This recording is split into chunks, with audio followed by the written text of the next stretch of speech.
This is Appalling News. I'm Paul Chatto. Anti-oil activists all over the world have been defacing priceless paintings in museums to draw attention to bad brushwork. At Canada's Museum of Nature in Ottawa, a dinosaur skeleton replica of a Carnotaurus was spray-painted with pink paint.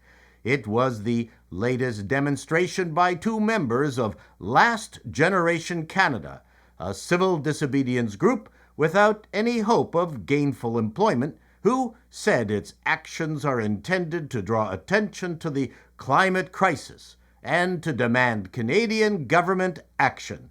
The activists said they chose a dinosaur skeleton to highlight the risk of mass extinction. Unless the Canadian government has a plan to stop the next giant meteorite from colliding with the Earth, causing centuries of perpetual darkness, we're not sure exactly what the Government of Canada can do outside of its usual tactics of raising the trans pride flag on Parliament Hill. One of the things Appalling News documents is the decline of Western civilization. And there was no better demonstration of that as when Larry David, while on the Today Show promoting the last season of Curb Your Enthusiasm, interrupted some uninteresting saccharine sequence featuring Sesame Street's Elmo, grabbed Elmo's big nose a couple of times, did not choke him as others have claimed, and left.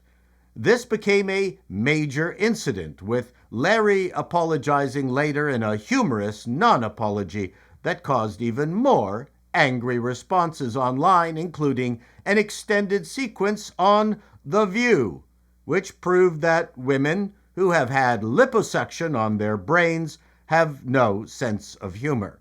Finally, Will Wheaton, the much-abused former actor, famous for his role as Wesley Crusher on Star Trek: The Next Generation, piped in with a weepy Instagram post claiming that David tweaking the foam ball on the face of a piece of red terry cloth on the end of a man's arm triggered his childhood PTSD. We're not here to ridicule Mr. Wheaton, but when a large portion of the United States anthropomorphizes a puppet and can't see that the improvised gag would be exactly the kind of joke one would see on Curb Your Enthusiasm, the country is clearly in decline. And finally, a female-identifying trans male in Michigan is suing her ex-partner for the return of her preserved testicles, which she had kept in their shared fridge following her genital surgery.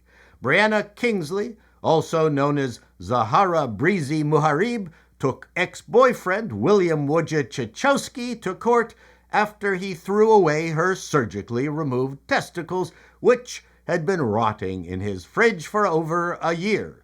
Brianna Kingsley, who identifies as a Muslim woman, of course, is demanding $6,500 for the loss of Dee's nuts. So in Mr. Wojciechowski's response, he admits that he possessed the medical specimen, and he admits that he disposed of them. Okay. I am suing for the return of them and damages in the amount of $6,500. She had her testicles removed. I believe, if I recall correctly, it was March 23rd, and they were left in the fridge. I wanted nothing to do with it. I thought it was odd. Yeah, so because that physical anomaly has been a point of stress in my life since I can remember. These nuts were extracted, and they were put into a biohazard bag, and I put them in the fridge next to the eggs. If they were so important to her, I don't understand why she didn't grab them then. So the amount that I'm claiming is for the damages of not having these nuts with me. We have no idea how Ms. Kingsley arrived at the sum of $6,500. We're assuming $3,250 apiece. We also assume that it is a therapy dog Ms. Kingsley is holding because she is clearly crazy, though no longer nuts. This has been Appalling News, and that's the way it is.